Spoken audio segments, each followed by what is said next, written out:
Hello and welcome to day 5 of our journey through First John. And so yesterday we finished the introduction to First John, and today we begin a set of verses here, 5 through 10, that relate to sin in the life of a believer. And John wants to make it clear. This may seem odd because it's not what we focus on, but in the next few verses, John wants to make it clear that although we all need the atonement of Christ, sin should not be a normal part of a believer's life. I intend to defend that position as we go forward. But today we have verse 5, and let me just stop and give you a chance, if you're a more advanced person, see if you can translate verse 5. Go ahead and pause the recording. And we're back. So let me give you a quick translation of this, and then the next slide I'll break it down. So verse 5, and it is this the message.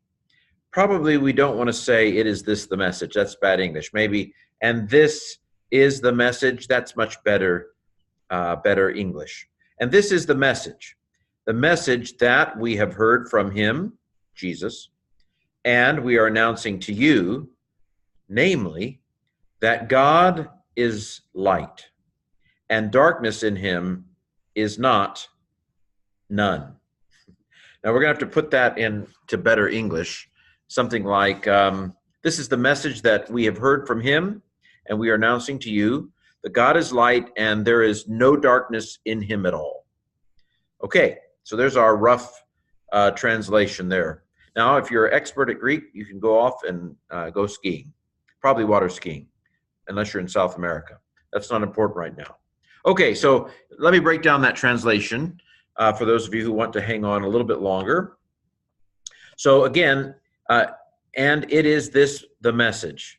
That's not good English, so we moved it around. We put this is the message. More on the grammar in a second. Which, or that, we have heard from him and we are announcing to you, okay? That we have heard from him and we are announcing to you. Okay, yeah.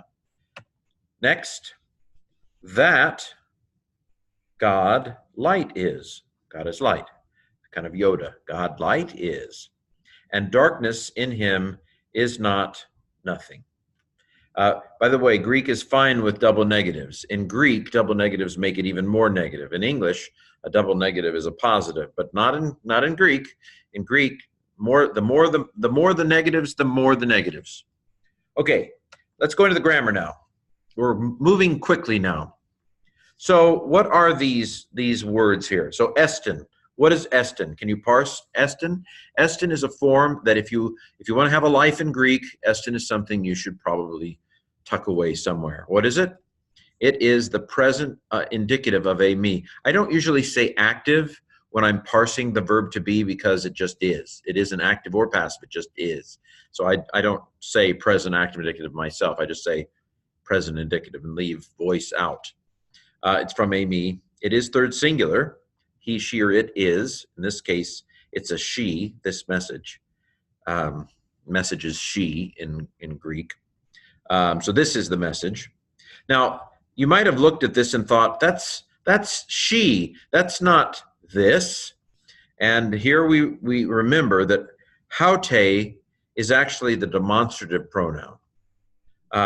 It has a rough breathing mark. So the word for she would be aute.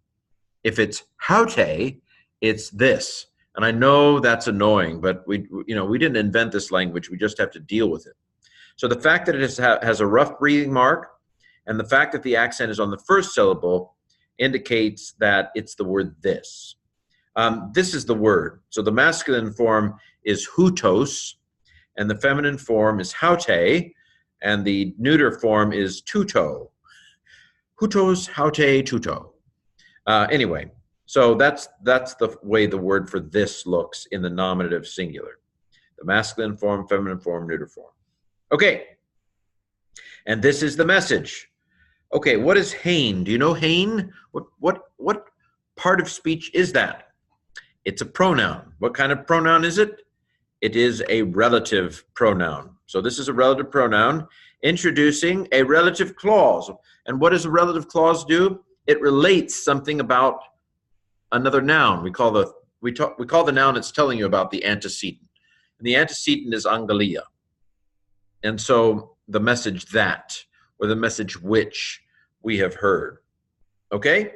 I don't think I parsed akekoamen or anangelomen because we've done it already in previous verses. Okay? This is the message that we have heard from him, and we are announcing to you. Okay. Now, what kind of a clause is this? It's hoti, translated as that. That's a noun clause. Now, when hoti is translated because, it introduces a causal clause. When hoti is used like it is here, it introduces a noun clause. What is the message? The message is, here it comes the message. The message is that God is light, and there's no darkness in him at all. So udemia is the feminine form of no one,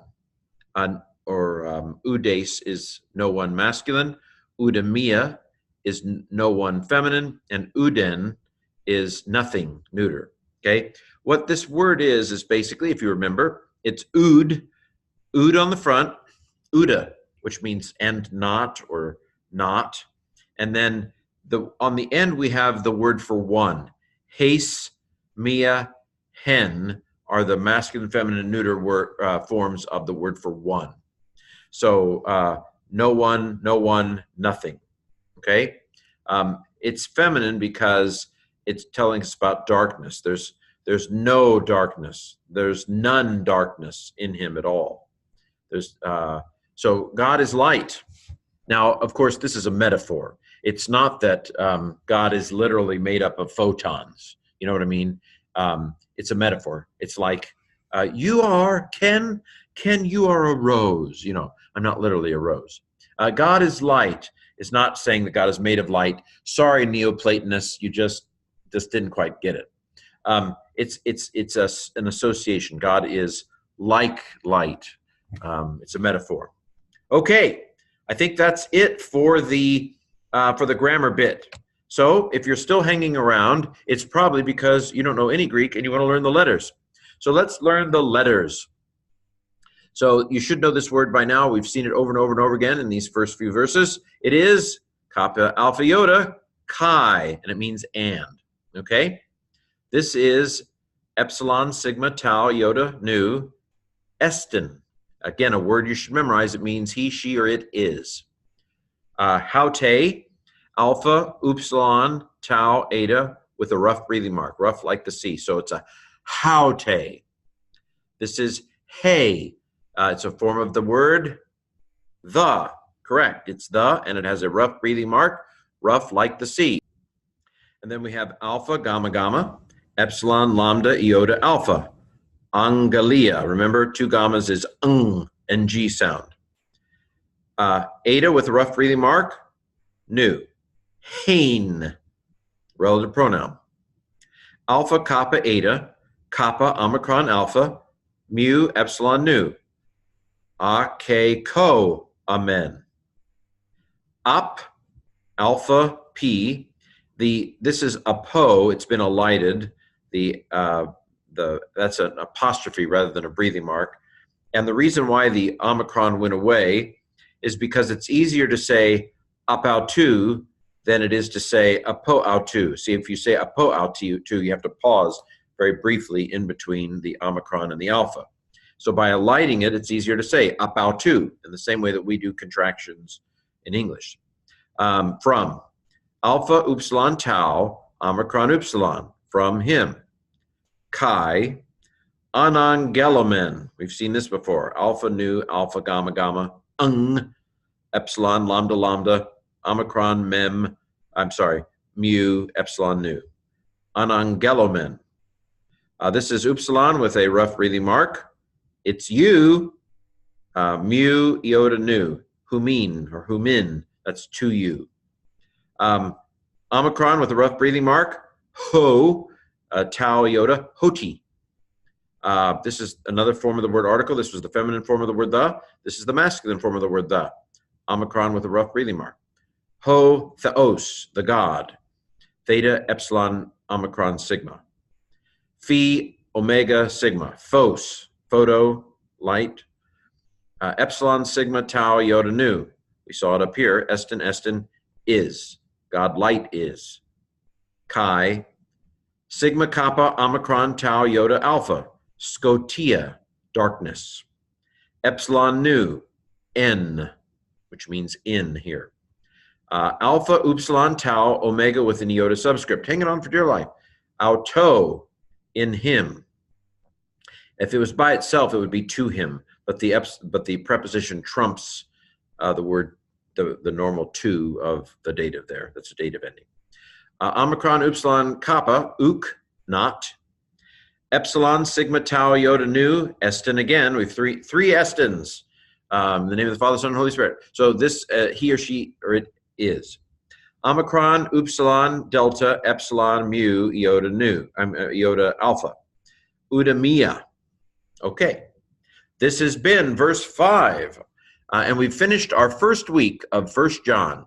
So we'll take the weekend off, but Lord willing, we'll be back on Monday with 1 John 1, verse 6. Thank you.